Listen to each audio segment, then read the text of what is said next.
Hello, hôm nay là thứ hai ngày mùng 10 tháng 8 và ngày hôm nay thì mình sẽ work from home. Thì cái tuần này, cái video này mình sẽ quay lại kiểu một tuần này của mình nó diễn ra như thế nào ấy. Bây giờ mình sẽ vào phòng để chuẩn bị làm việc. 8:30 sẽ bắt đầu vào làm. Nay thì trời cũng mưa nhưng mà bây giờ thì lại đang nắng. Để mình cài cái này vào trong cái bàn đã.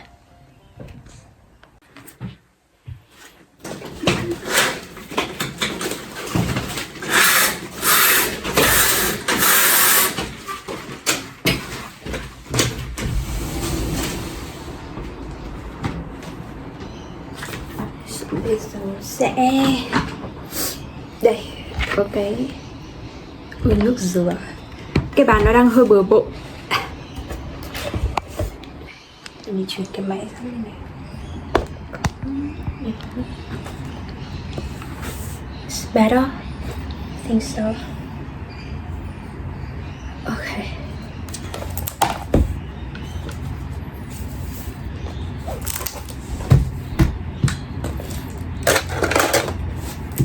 Thứ hai là ngày đầu tuần, bé của cô lắm chăm ngoan. Sau này thứ ba, thứ tư, thứ năm. Ok, ngày hôm nay thì mình sẽ có một cái training lúc 11 giờ đến 12 giờ. Còn trước đấy thì mình cứ làm việc của mình thôi. Bây giờ là 8:22, mình sẽ có 8 phút để xem trước. Xem là hôm nay có bận không ta. Sau đấy 8:30 mình sẽ tắt điện thoại đi để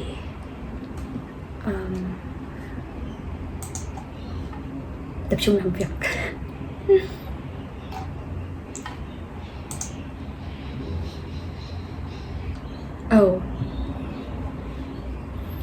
Chắc cũng bận đây.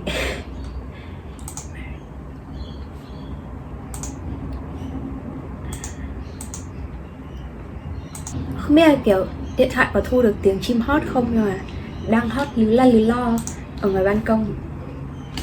Bắt đầu bây giờ sẽ tập trung làm việc nhá. Hẹn gặp lại mọi người chắc chỉ tầm 1 tiếng nữa lúc mà mình nghỉ break tầm 10 phút thì ok. Bây giờ là khoảng tầm 10:30, mình sẽ ăn cái này trước khi có training vào tầm 11 giờ. Đây là oat, này mình xay thanh long, chuối, sữa hay sao ấy, mật ong, ngon quá. Bây giờ đã là 12 giờ và mình sẽ ăn trưa.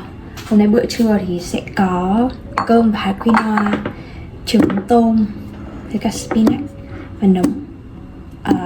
Chắc là ăn thêm đậu nữa.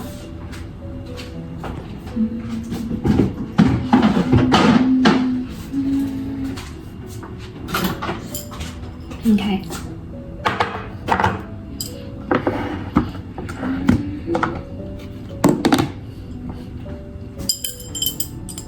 Hôm qua mình có xem một cái video ấy về chủ đề là shyness và confidence, thì xong có một cái câu hỏi ở trong đấy là who are you practice being on a daily basis.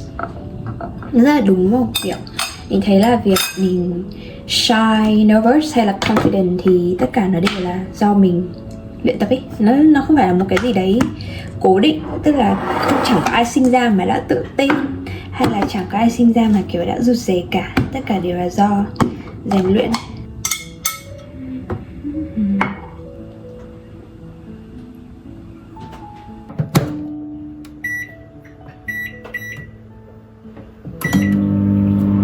Ăn trưa xong thì vẫn còn khá là sớm, thế nên là mình sẽ ngồi tập đàn một lúc, sau này quay lại làm vào lúc 1 giờ kém 15. Ui, view trời này, view trời xong đánh đàn, oh my god, siêu đẹp luôn. Có cái bài này là mình tập từ hôm trước đến bây giờ mà nó vẫn chưa cải thiện lắm, nhưng mà nó khá là hay.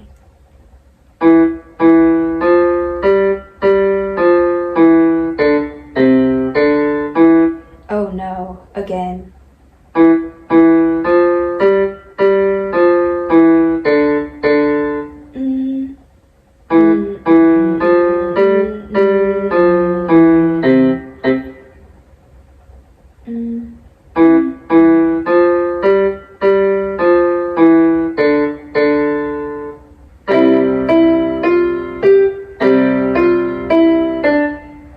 Okay,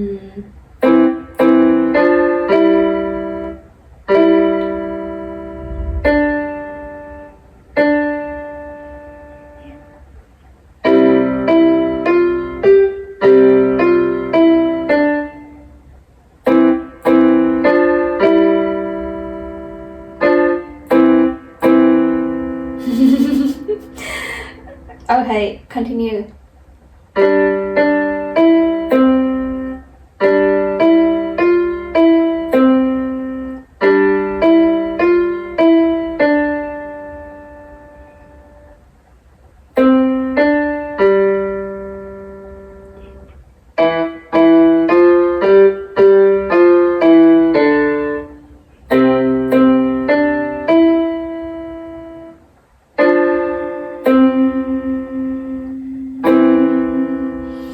Hello, hôm nay là thứ ba, mình chuẩn bị đi làm 7:20 rồi. Nên không là muộn mất. Không phải lấy cả quả cam. Mình sẽ có cam và overnight oat. Cái này là thanh long, chuối với cả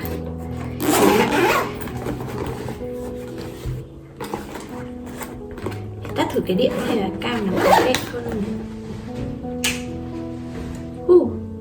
Hình như đẹp hơn. Ok, sẽ áo.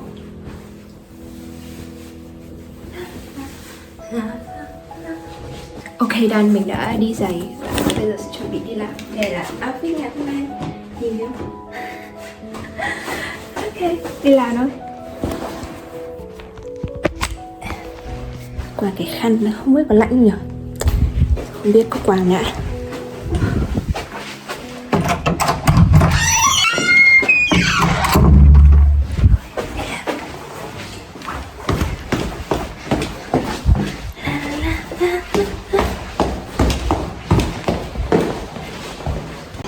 Trời hôm nay siêu đẹp nha. Wow. Bây giờ cũng cuối đông rồi ấy. Phải cuối đông chưa nhỉ? Chắc tháng cuối cùng của mùa đông rồi nên là trộm vía đỡ lạnh hơn. Chứ mấy tháng trước kiểu mình mà kiểu để đầu không như thế này, không trùm tai trùm đầu á là mình sẽ bị cảm lạnh. Nhưng mà bây giờ không trùm tai trùm đầu cũng thấy ok rồi. Trời đẹp thế nhở. Mình biết là mình đã muộn làm nhưng mà cái lúc mà đi qua cái đoạn này là công viên ở gần nhà mình ý. Ôi siêu đẹp luôn, tại sao lại có thể có cảnh yên bình đến thế này ấy. Wow. Mình mới đi siêu thị về xong và đây là thực đơn của tuần này. Có cá này. Mình chưa mua được cái cá hồi nhưng mà chắc phải ngày mai mua. Đây là mì để làm mì trứng. Đây là cái đùi gà, cái này kiểu luộc lên ăn siêu ngon luôn. Đây là thịt bò, tỏi, chuối, than, cà chua, bơ. Bơ này phết bánh mì siêu ngon ấy. Súp lơ, cà chua bi, bơ và cuối cùng là ngô.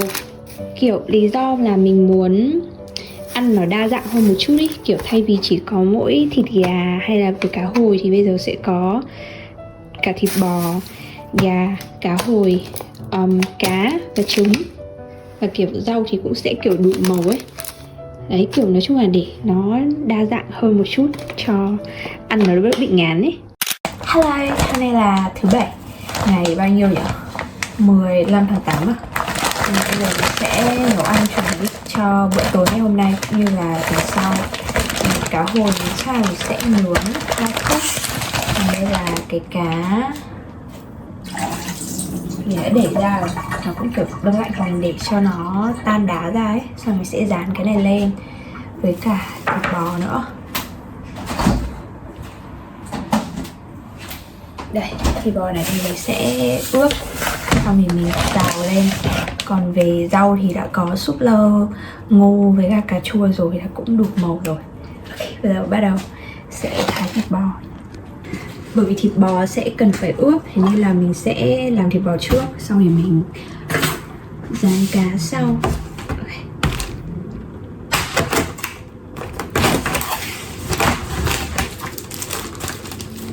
Đây là lần đầu tiên mình mua cái này ấy. Mong là nó sẽ ngon.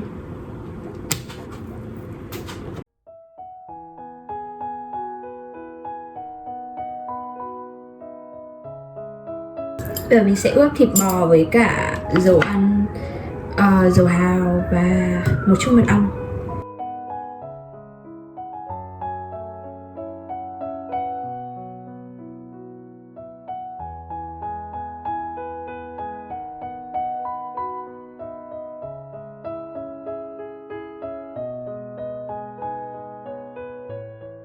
Trong thời gian mà đợi thịt bò được ướp thì mình sẽ rán cá. Bình thường thì khi mà rán cá ấy, mình sẽ xịt dầu. Với cái cá này thì mình chỉ cho muối riêng thôi, mình thấy kiểu siêu ngon này.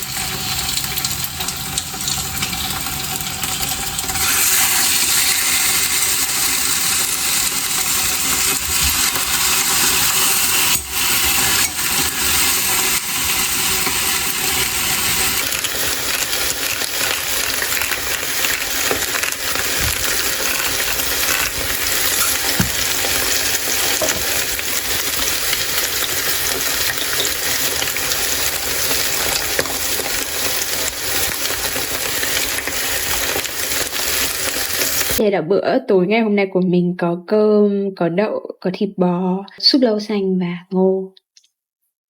Enjoy! Hi, hôm nay là ngày 16 tháng 8 2026, đây là Chủ nhật. Mình vừa mới ăn trưa xong và đây sẽ là cái thước phim cuối cùng trong cái video tuần này của mình. Thì tự nhiên vừa nãy lúc mà mình đang lướt Facebook thì có một cái câu hỏi là mình của hiện tại so với mình của 5 năm trước thì như thế nào. Thì mình muốn kiểu tự nhiên suy nghĩ về cái câu hỏi này. Mình cũng nhớ trong một cái bài rap mà mình hay nghe, có một cái câu là anh là ước mơ của anh từ 5 năm trước, có 3 lần sai lầm và đau. Nên giờ mình cũng muốn nhìn lại mình của 5 năm trước. Mình nghĩ thời điểm bây giờ là tháng 8 của 5 năm trước là 2021. Thì cái thời điểm đấy là mình mới tốt nghiệp. Mình nhớ là mình vừa hoàn thành xong cái kỳ internship. Thế xong rồi cũng hoàn thành xong cái thủ tục để mà tốt nghiệp. Thì trong cái đợt đấy thì dịch lại bùng lên. Thế là mình ở nhà. Cái thời điểm đấy cũng là lúc mà mình cảm thấy rất là sợ hãi không chắc phải dùng từ, một chút hơi ám ảnh sợ hãi mà ám ảnh bởi cái kỳ thực tập mà mình có ấy. Bởi vì đấy là cái job full time đầu tiên của mình. Xong rồi cái việc mà làm từ 8 giờ sáng đến 1 giờ tối, xong rồi cũng bị áp lực từ khách hàng cho đến cả những người mà làm việc cùng, thì nó làm cho cái thời điểm đấy của mình nó rất là stress. Và đến bây giờ thì đã 5 năm trôi qua thì nó cũng đã đỡ hơn rất là nhiều rồi. Nhưng mà cái thời điểm đấy thì mình đã rất là sợ. Mình còn sợ kiểu apply bất kỳ một cái công việc nào mà nó có chữ là áp lực ấy. Mình còn kiểu, mình nghĩ là mình sợ đi làm ở cái thời điểm đấy. Bởi vì những cái trải nghiệm mà mình có từ cái job đầu tiên đấy nó làm cho mình cảm thấy rất là sợ. Cái thời điểm tháng 8 đấy hình như cũng là lúc mà mình bắt đầu làm podcast 1 chấm nhỏ. Thì xong rồi đến tầm tháng 10 thì mình bắt đầu làm YouTube 1 chấm nhỏ, làm 7 cái video, xong thì mình nghỉ, quay lại vào 2023. Và sau đấy thì cứ tiếp tục dần dần đến bây giờ. Nếu như có một điều mà mình muốn nói với bản thân mình ở thời điểm đấy, sau tất cả những gì mà mình đã trải qua trong suốt 5 năm vừa qua, thì mình nghĩ là thế giới này rộng lớn hơn những người và những điều từng làm mình cảm thấy nhỏ bé rất nhiều. Ở cái thời điểm đấy mình nhận rất là nhiều phán xét về ngoại hình của mình, không chỉ từ người thân, đồng nghiệp, cấp trên hay là khách hàng. Kiểu gần như mình phải nghe những cái điều đấy mỗi ngày, và nó là một điều rất là ám ảnh với mình ở thời điểm đấy. Và ở cái thời điểm đấy mình cũng muốn mọi thứ nó thật sự là rõ ràng cho con đường sự nghiệp, nhưng mà hiện thực thì nó lại không như thế. Thế nên là nó cũng khá là stress ở thời điểm đấy. Nhưng mà bây giờ sau 5 năm thì mình nghĩ là mọi thứ đã tốt hơn rất là nhiều. Mình đã dành nhiều thời gian hơn để làm những thứ mà mình thật sự thích, và mình nghĩ là thật sự phù hợp đối với cả bản thân mình. Mình biết cách chăm sóc bản thân mình tốt hơn và thật sự tận hưởng cái giây phút hiện tại, thay vì là cứ bắt cuộc sống nó phải theo cái kế hoạch của bản thân mình ấy. Cái video mà mình nghĩ đến thời điểm hiện tại mà nhiều view nhất trên kênh của mình vẫn là cái video mà lập kế hoạch cho năm 2024 thì phải. Kiểu chi tiết từ từng năm này, xong thì sang đến quý, sang đến tháng, sang đến tuần, rồi đến ngày. Tức là hồi trước đây mình luôn muốn cuộc sống của mình nó đi theo một cái kế hoạch rất là chi tiết. Thì mình luôn mong muốn là hiện thực nó khớp chằn chặn với cả cái kế hoạch của bản thân mình. Nhưng mà không, đến bây giờ thì nó cũng chẳng đúng với cả kế hoạch của bản thân mình.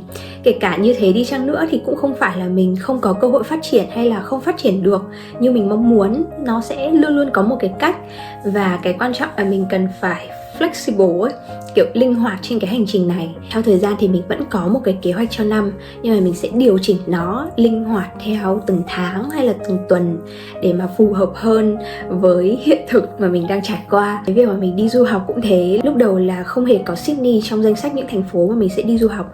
Mình chỉ chọn những cái trường ở những cái bang khác thôi, vì mình biết là chi phí ăn ở Sydney cao hơn rất là nhiều.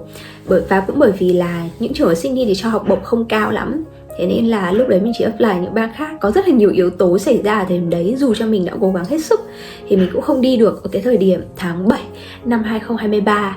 Thế là lại lùi đến tháng 2 năm 2024 thì sau rồi đi Sydney, chọn trường này, ngành học này, tìm việc part time, full time. Tất cả những thứ đấy nó đều không theo cái kế hoạch ban đầu của mình. Mình có hài lòng với những gì mà mình đang có hay không thì mình đã dùng từ biết ơn nó dễ chính xác hơn. Mình rất biết ơn với những gì mà mình đang có. Đương nhiên là mình vẫn có những điều mà mình cảm thấy là mình có thể phát triển hơn nữa so với những gì mà mình đang trải nghiệm ở hiện tại. Nhưng mà cứ theo thời gian thì cuộc sống sẽ gợi mở qua từng khoảnh khắc. Đấy là những gì mà mình nhìn đến trong 5 năm vừa qua. Có một điều gì mình muốn nhắn nhủ đến mình của 5 năm sau hay không? 5 năm sau, một khoảng thời gian rất dài là Uyên của năm 2031, thì mình nghĩ là hãy biết thương mình hơn. Be kinder to yourself.